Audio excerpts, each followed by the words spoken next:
शून्य को भी त्याग कर बोध मात्र में स्थित होता है, तब फिर पूर्ण आनंद आता है। हे राम, जीव अनंत स्वरूप है, पर वो पहचानता नहीं है ना अपने आप को, तभी वो दुखी रहता है। और यह विश्व अपना ही रूप है, परंतु अज्ञान से भिन्न प्रतीत होता है। जैसे आकाश में दूसरा चंद्रमा, मरुस्थल में जल और आकाश में तरवर दिखते हैं, पर हैं तो नहीं, दिख रहे हैं ना, ऐसे ये जगत दिख रहा है पर है नहीं ये जगत। वैसे ही भ्रांति से ये जगत प्रतीत होता है, पर सब प्राणियों के भीतर, बाहर और नीचे ऊपर सर्वत्र वो ब्रह्मदेव ही व्याप रहा है। अब बताओ कहाँ नहीं है वो ब्रह्मदेव, कौन सी जगह उसके बिना खाली है? कह सकते हैं हम, कहते हैं ना सुई के दफे में भी वो पूर्ण है, हर जगह है वो। स्थावर जंगम आदि सब जगत उसी आत्म तत्व के आश्रय से फूरता है। वो है तभी मैं जान रही हूँ ये जड़ है, ये चेतन है, तभी जान रही हूँ ना। इससे वही आत्मा का ही स्वरूप है जिससे मैं जान रही हूँ, वही आत्मा का स्वरूप है, वही मैं हूँ और वही सबको धारण कर रहा है। वही ईश्वर ब्रह्म है, गंभीर साक्षी आत्मा, ओंकार, प्रवण सब उसी के नाम है। जब उस ईश्वर की कृपा होती है तब जीव अंतर्मुख होकर निर्मल होता है। कृपा का होना बहुत जरूरी है, तभी कहते हैं गुरु की कृपा ही इस संसार से हमें पार कर सकती है। और गुरु की कृपा तब होगी जब हमें पूर्ण श्रद्धा होगी अपने गुरुदेव पर। श्रद्धा होती है, देखो हमारी जैसी टेलीपैथी होती है ना, ऐसे गुरुदेव के साथ भी हमारी टेलीपैथी होती है, और अपने जितने जो भाव है ना उन तक पहुंच रहे होते हैं। तब जीव अंतर्मुख होकर निर्मल होता है। हे राम, जब हृदय शुद्ध होता है तब आत्म पद की ओर भावना होती है। तब लगता है कि मेरा जन्म क्यों हुआ, किस लिए मैं आया इस संसार में। पहले वो अंतःकरण शुद्ध होगा ना, तब ये विचार आएगा, अपने आप पनपेगा अंदर, तब वो जिज्ञासा पैदा हो जाती है फिर अंदर से। आत्म पद की ओर भावना होती है कि सब आत्मा ही है, यह भावना ही भक्ति है। अब और भक्ति क्या करें हम, यही भक्ति है हमारी, श्रवण करना और अपने आत्म स्वरूप में विचरण करना। तब ईश्वर वह कृपा करके विवेक रूपी दूत को भेजता है। इति श्री योग विशिष्ट निर्वाण प्रकरण विवेक दूत वर्णन नाम 168 सर्गा समाप्त। वशिष्ठ जी बोले, हे राम, जब विवेक दृढ़ होता है तब जीव उस परम पद को प्राप्त होता है। जब विवेक में स्थिति हो गई हमारी, जब मैंने जाना क्या सही है क्या गलत है, फिर जाकर वो परम पद हमारे से दूर थोड़ी है। कहाँ है वो परम पद, अंदर है ना, हमसे दूर नहीं है। वो मैं स्वयं हूँ, वहाँ का साक्षी हूँ, मैं स्वयं साक्षी हूँ। जो चैत्य से रहित चैत्य घन है, तब चैत्य का संबंध टूट जाता है। कहते हैं जब विवेक दृढ़ होता है तब जीव परम पद में स्थित होता है। जो चैत्य से रहित चैत्य घन है, जो हम हैं, वो शिला की तरह, वो पीछे हमने पढ़ा था ना, वो राम जी को कह रहे थे वो पानी के अंदर शिला की तरह है, तो राम जी क्या समझ रहे थे, वो शालिग्राम समझ रहे थे, है ना। पर वशिष्ठ जी बात किसकी कर रहे थे, अपने स्वरूप की बात कर रहे थे। कहते हैं जब चैतन्य का संबंध टूटा तब विश्व का क्षय हो गया। अब चैतन्य ये मन है हमारा। कहते हैं जब उस चैतन्य का संबंध टूटा कि मन के साथ हमने जुड़ना बंद कर दिया। मन आज तक हमें कहाँ लेकर गया है? विषयों में लेकर गए ना, बाहर लेकर गया है मन ये। जब वहाँ से मन को हमने हटाया, पहले तो पुरुषार्थ करना पड़ता है, फिर उसके बाद आसान हो जाता है। फिर वो विषयों की तरफ नहीं जाता, उसको समझ आ जाती है कि वो विष है हमारे लिए।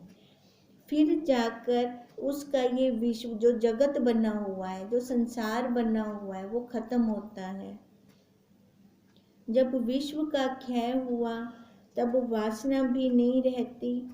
हे राम, यह जगत भी संकल्प के फूटने से है। उसका बनाया जगत एक है, सब जीवों का संसार अनेक है। सभी के दुख एक जैसे नहीं होते। सभी के दुख अलग अलग क्यों होते हैं? क्योंकि संस्कार, अंदर संस्कार, जैसे संस्कार वैसे बाहर संसार, वैसा ही बाहर उनके लिए ये संसार होगा। इसलिए वो कह रही हैं ये जगत संकल्प के फुरने से है। सबके फुरने अलग अलग, सबका संकल्प अलग अलग। जब जीव शुद्ध चैतन्य में चैतन्य उन्मुख होता है तब मनोमात्र शरीर होता है। तब शरीर पर बैठ गया ना वो, जिसको अंतवाहक कहते हैं। और जब वासना दृढ़ होती है तब आदि भौतिक प्रतीत होने लगता है। पहले देखो वासना कहाँ आती है? अंदर, अंदर आ जाती है ना, अंतभाग में आ जाती है वासना। फिर वैसा स्थूल से क्रिया करता है। फिर आदि भौतिक इसका दृढ़ हो गया, पक्का हो गया। पहले वासना कौन सी है? पहले इसका भी तो देखना पड़ता है ना हमें। कौन से भाव उठ रही हैं, कौन सी इच्छा उठ रही है? ये शरीर वाली उठ रही है कि अपनी स्वरूप वाली उठ रही है? अब जैसी इच्छा उठेगी ना वैसा इसके ऊपर प्रभाव पड़ता है। ये जड़ है, ये अपने आप ये कुछ नहीं कर सकता। इसको करवाने वाला अंदर बैठा हुआ है, बाहर भी नहीं है कोई करवाने वाला। खुद वो स्वयं बैठा इसको करवा रहा है, पर उसने एक मध्यभावी मन दे रखा है बीच में, उसको स्वतंत्र। तभी हमने बोला मनुष्य को उसने स्वतंत्र किया। अब ये स्वतंत्र क्यों किया? क्योंकि ये खुद अपने दिमाग से, अपनी बुद्धि से सोचकर कर्म करे, इसलिए उसने इसको स्वतंत्र किया। और जानवरों को क्यों नहीं किया? भोग योनि है, भोग रहे हैं वो। मनुष्य को जैसे कहते हैं ना, हमको छोड़ देते इस मनुष्य को, देखना वापस मोड़ मेरे को लमदा है कि बार विषयों से नहीं भटक वेंदा। तभी तो ये संसार चल रहा है। अगर सारी ब्रह्म ज्ञानी हो गए, संसार कैसे चलेगा? ये चक्र रुक जाएगा।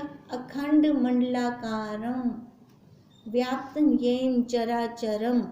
देखो अखंड मंडलाकार ये चल रहा है सबके साथ।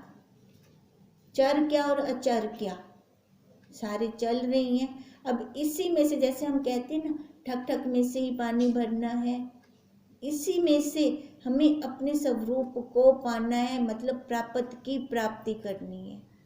अब जब प्राप्त की प्राप्ति होगी तब जाकर उसको ये विश्व क्या लगेगा? भ्रांति मात्र दिख रहा है पर है नहीं। जैसे उसका मृग तृष्णा का जल दिख रहा है पर है नहीं। हे राम, इसका उत्थान ही अनर्थ का कारण है। जब यह चेतन होता है तब इसको अनर्थ की प्राप्ति होती है और मैं, मेरा इत्यादि फिर जगत भासित होता है। कहते हैं मन का उठना, मन का चलना, उत्थान मतलब चलना, अनर्थ का कारण है। सबसे बड़ा अनर्थ हमारा कब होता है? जब फुरने चल रहे होते हैं, संकल्प विकल्प चल रहा होता है। कहते हैं इसका उठना ही अनर्थ का कारण है। मतलब वो तेरा जन्म मरण शुरू थी गया बोला, रोक सकती था रोक। अब ये बुद्धि भी मनुष्य शरीर में है, ये बैठकर हम विचार कर सकते हैं, रोक सकती था रोक ही को। अब ये गधा तो नहीं कर सकता, कुत्ता तो नहीं कर सकता, करेगा तो मनुष्य ही करेगा। अब इसलिए बार बार तब कहते हैं जब ये चेतन होता है तब इसको अनर्थ की प्राप्ति होती है और मैं मेरा इत्यादि जगत भासित होता है। जो यह ना हो तो जगत भी ना हो, जो ये ना हो तो जगत भी ना हो। देखो अगर मन नहीं है ना, मतलब उसका बनाया हो तो वैसे चलेगा संसार, उन्हें थोड़ी आके जगत थे, ये नाम किस कौन देख के बैठा है? जीव ने ही दिया ना ये जगत, क्योंकि जीव ही भटक रहा है इस जगत में, वही देख रहा है इसको। अब कहते हैं अगर ये ना हो तो, मतलब मन ना चले तो फिर उसका ये संसार भी नहीं है, ये उसका बनाया जगत रहेगा वैसे का वैसे। अब जैसे हमारे गुरुदेव कहते हैं कहाँ है, जैसे वशिष्ठ जी कह रहे हैं राम जी को, हे राम मेरे को तो तीनों कालों में नहीं दिखता, तू बता कहाँ पर है। फिर ऐसे अगर ये मन ना चले तो जगत भी वहाँ खत्म हो गया। इसके होने से ही जगत प्रतीत होता है। इससे मेरा यही आशीर्वाद है कि तुम चेतनता से शून्य हो जाओ और अहंता रूपी चेतनता से रहित अपने बोध में स्थित हो। अब वो बोध क्या है? अपना स्वरूप, वही ज्ञान स्वरूप परमात्मा, वही अंतर्यामी देवता हम सबके अंदर है, सब आकारों के अंदर है वो अंतर्यामी देवता, वो जानना रूप, वो ज्ञान स्वरूप। एक मक्खी के अंदर भी है, कमरे में आते हैं मक्खी उड़ जाती है। एक छोटी चींटी जिसकी हमें आंख नहीं दिखती, उनको चीनी दिखाई दे देती है, वो धोखा नहीं खाती कभी भी, हम फिर भी नमक और शक्कर में धोखा खा जाएंगे, वो नहीं खाएगी कभी भी।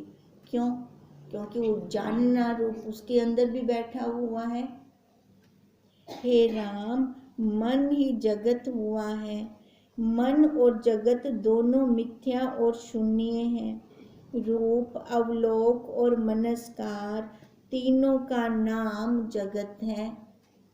रूप, अवलोक और मनस्कार, रूप आकार, अवलोक जो दृश्य है, मनस्कार जो मन चल रहा है। कहते हैं इन तीनों का नाम ही जगत है। यह मृग तृष्णा के जल सा मिथ्या और शून्य है। अरे नतीनंदन नाम जगत है, पर ये जगत की में है मृग तृष्णा के जलवत। मृग तृष्णा का जल दिखता है पर होता नहीं है। कहते हैं ऐसा ही है, और जब इनका अभाव होता है तब शून्य भी नहीं रहता, केवल बोध मात्र चैतन्य होता है। हे राम, दृश्य, दर्शन और दृष्टा ये तीनों भावना मात्र हैं, है नहीं। ये हमने त्रिपुटी बना दी, क्यों बनाई हमने? समझने के लिए। एक के अपेक्षा दूसरे को समझ जल्दी लेंगे ना हम, इसलिए हमने ये त्रिपुटी से समझा ये सारा। दृश्य, दर्शन और दृष्टा ये तीनों भावना मात्र हैं। जब ये होते हैं तब जगत भासित होता है। मैं दृष्टा, ये दृश्य, इसका दर्शन हो रहा है, ठीक है, तब ये जगत भासित हो गया ना, मेरे लिए खड़ा हो गया। और जब अहंता का अभाव होता है तब आत्म पद ही शेष रहता है।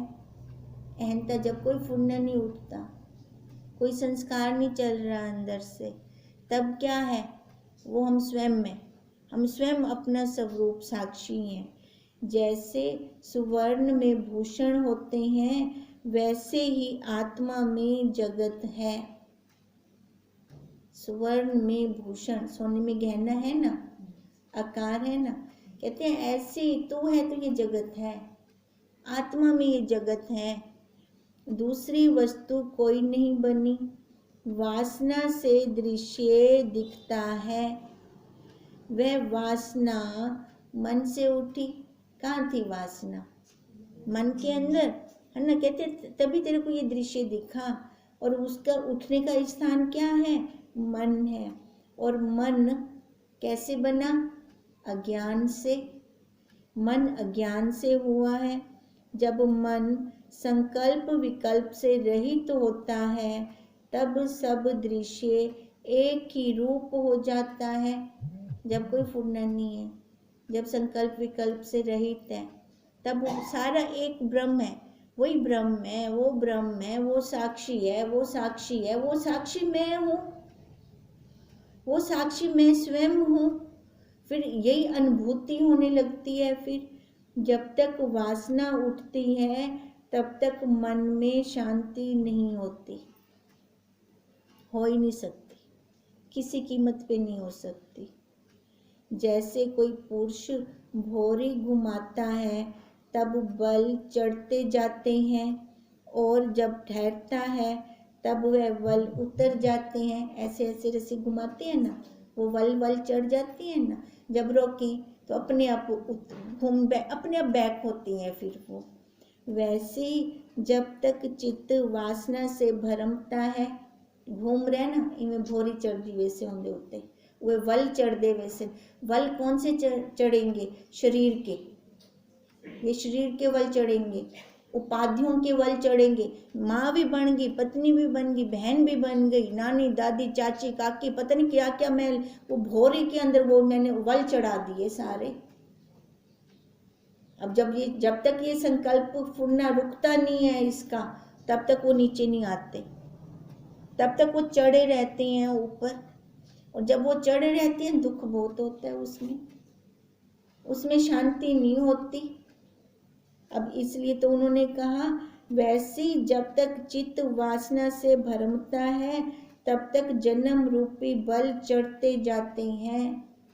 अब क्या पता वही अंत समय हो जाए, उसी में शरीर छूट जाए, आएगा मुड़ वापस आएगा। फिर तभी वो जन्म मरण का चक्कर ही नहीं खत्म होगा। फिर कब से भटक रहा है ये जीव, कब से भटक रहा है ये जीव, अभी तक रुका क्यों नहीं? प्रश्न इधर होना चाहिए, अपने आप से ये प्रश्न होना चाहिए। जब ये प्रश्न करने लगेगा तब आंसर भी वो खुद देगा अंदर से। प्रेरणा अवतार से हमें आंसर भी खुद देता है। फिर कर अपना पुरुषार्थ। फिर हम कहते हैं ये मेरा लास्ट जन्म है, फिर लास्ट जन्म का पुरुषार्थ चाहिए। फिर पुरुषार्थ कैसे होगा? खाली विवेक करना है, खाली विचार करना है, और कुछ भी नहीं है हमारा। कोई हमने हल नहीं माने, कोई खुदाई नहीं करनी हमने। और जब चित्त ठहरता है तब जन्म का अभाव होता है। हे राम, जब तक चित्त का दृश्य के साथ संबंध है तब तक जीव कर्म बंधन से छूटता नहीं। दृश्य के साथ संबंध है जब तक इसका मतलब दृश्य इसको सच्चा लग रहा है, तब तो ये जो भी करेगा मैं करदा पिया, मैं कर रहा हूँ। अब जब मैं कर रहा हूँ तो मर बोला ला वापस भी था तू होसी, तू करदा पे खामण भी था होसी। एक ही डाल पर दो पक्षी बैठे, एक खा रहा है एक देख रहा है। अब जो खाएगा तो आएगा नहीं वापस, फिर आएगा भी सही फिर वो वापस। जब चित्त का दृश्य से संबंध टूटता है तब शुद्ध अद्वैत पद को प्राप्त होता है। हे राम, जब शुद्ध चिन्ह मात्र में उत्थान होता है तब उसका नाम चैतन्य उन्मुख होता है। शुद्ध चिन्ह मात्र में उत्थान होता है, मतलब है तो वो शुद्ध, है तो वो ब्रह्म। जब उत्थान होता है, मन चल पड़ता है, तब वो चित्त बन जाता है। वही अहंता दृश्य की ओर बढ़ती जाती है। फिर बाहर घसीट मारती है हमें, वो हमें पता भी नहीं लगने देती कि कितना समय हमारा खा जाती है वो। तब प्रमाद हो जाता है और जड़ता होती है। अप्रमाद हुआ, प्रमाद से ये शरीर पक्का हो गया, मैं भी सच्ची, मेरे वाले भी सच्चे। छुड़ाने आएंगे मेरे वाले? कोई नहीं आएगा, वो खाली भुगतान खुद को करना पड़ेगा। पक्की दृढ़ता इसलिए कहती हूँ अभी हो जाए कि जो हमें परिवार में आगे पीछे घूमते दिखते हैं ना, मेरे कर्म में, ये मेरे कर्म में आगे पीछे वही घूम रही हैं। मेरे कर्म अच्छे भी हो सकते हैं, कर्म बुरे भी हो सकते हैं। तो इसमें सामने वाले का दोष है क्या? सामने वाले का कोई दोष नहीं है। मेरे कर्म में ना, मैं देख दी पिया मेरे कर्म में, तो कहाँ मैं उंगली उठाऊं, किसको मैं कुछ कहूँ? कहना किसी को नहीं, दोबारा कर्म बन जानी है, सजगता रखनी है, पक्की सजगता होनी चाहिए। जैसे जल ओला हो जाता है वैसे ये चित्त शक्ति परमार्थ से जड़ हो जाती है। अब परमार्थ से जड़ हो गई तो शरीर बन बैठी, मैं पक्की बन बैठी। अब इस शरीर की उपाधियां देख लो कितनी है, एक उपाधि से नहीं हटते तो दूसरी उपाधि पहले तैयार खड़ी है। अगर मैं शरीर बनी बैठी हूं तो जब जीव दृढ़ वासना को ग्रहण करता है तब अपना शरीर अंत वाहक से आदि भौतिक दिख पड़ता है। फिर इधर दर्द है, फिर उधर दर्द है, उसने मेरे को ऐसा कह दिया, है ना। ये सारे शरीर की शुरू हो गई ना लीला। फिर पृथ्वी आदिक तत्व भासित होने लगते हैं। ज्यों-ज्यों चित्त शक्ति बहिर्मुख होती जाती है त्यों-त्यों संसार होता जाता है। जब चित्त वृत्ति स्फुरण से रहित होकर अपने स्वरूप की ओर आती है तब अपना रूप ही भासित होती है। देखो जी, हमारी दो वृत्तियां हैं, एक बहिर्मुख वाली, एक अंतर्मुख वाली। बहिर्मुख वाली वृत्ति आज तक हमने बहुत पाली है, हमने पाली है, बहुत पाली है, रिजल्ट कुछ नहीं आया, fail fail fail fail fail. अब अंतर्मुख वाली वृत्ति गुरुदेव की कृपा से हम उसको भी खुद लेकर आए, वो वृत्ति का भी हम खुद उत्थान करें। जब हम खुद उसकी तरफ पुरुषार्थ करेंगे फिर फेल नहीं होंगे, पक्की बात है। फिर नहीं हम फेल होते। फिर क्या होगा? फेल होने का मतलब जन्म मरण होना ना, फिर हमारा जन्म मरण खत्म होगा। अब खत्म होने के लिए वैसा पुरुषार्थ हो हमारा, अब वैसा पुरुषार्थ हमारा चलता जाएगा तब जाके रुकेंगे हम। फिर कितने जन्म कितने जन्म कितने जन्म हमें पता नहीं है। पहला हमारा संकल्प, ये मेरा लास्ट जन्म है, नीता है एक जन्म बस, क्या कहना, नीता है एक जन्म बस और नहीं। संकल्प तो हो हमारा, और वो जो जन्म होगा ना हमारा संतों के घर का होगा। वहां से शुरू से ही अपनी यात्रा पक्की दृढ़ता वाली पक्की चल पड़ेगी, मुड़ वापस पीछे नहीं देखना। फिर पहले यहाँ से तो उठें, इस शरीर से तो उठें, शरीर से उठेंगे तब जाके कर पाएंगे हम ये। नहीं तो शरीर पर बैठे हैं तो मेरा तेरा ही करते रह जाएंगे। मेरे तेरे में कौन आगे निकला? 2 बिल्लियों की लड़ाई में बंदर का पैदा हो जाता है, फिर ऐसे ही पैदा हो जाएगा, फिर कोई फायदा नहीं है उस चीज का। इसलिए कहते हैं कि वही परम आनंद अद्वैत पद हम स्वयं हैं। जब पूर्ण बोध होता है तब द्वैत और एक की संज्ञा भी जाती है। द्वैत हमने अद्वैत की अपेक्षा से कहा, एक हमने 2 की अपेक्षा से कहा। जब पूर्ण है ही वही, गई पुतली पानी में, अब कहने आएगी क्या मैं और मिल गई? अगर आती है ना कहने तो अभी मिली नहीं ना, बाहर है ना पानी से तभी बोल रही है। केवल आत्म तत्व मात्र शुद्ध चैतन्य रहता है तब ईश्वर से एकता होती है और जगत की प्रतीति जाती रहती है। जब उस पद की प्राप्ति होती है तब दृश्य का अभाव हो जाता है, क्योंकि जगत भावना मात्र है। जैसे भविष्य काल का वृक्ष आकाश में हो, वैसे ही ये जगत है। कहते हैं जगत भावना मात्र है।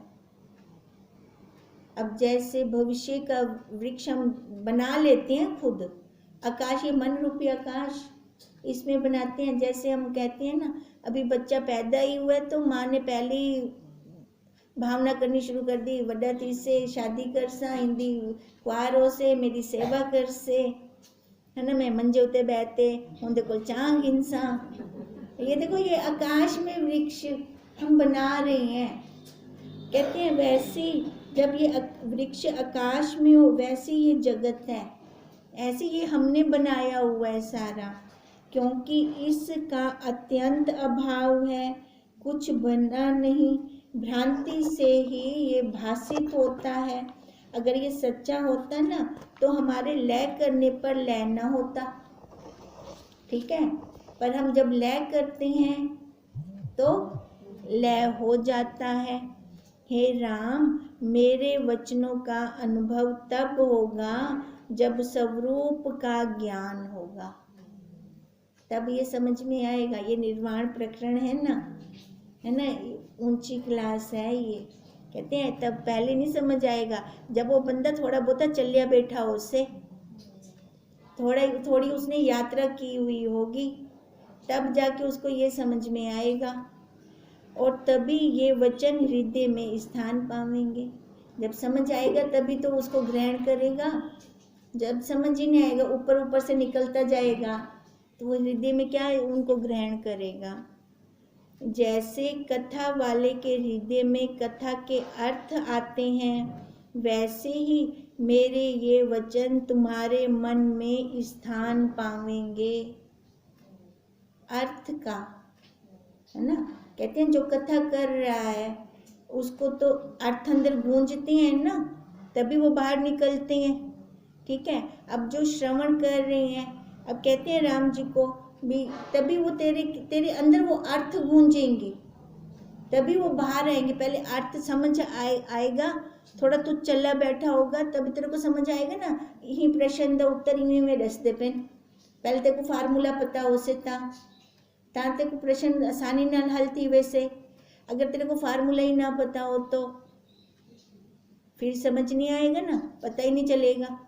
अब ऐसे ही कह रही हैं, हे राम, जब तक मन अपना काम करता है तब तक जगत का अभाव नहीं होता, जब मन का उपशम होता है तब जगत का अभाव हो जाता है।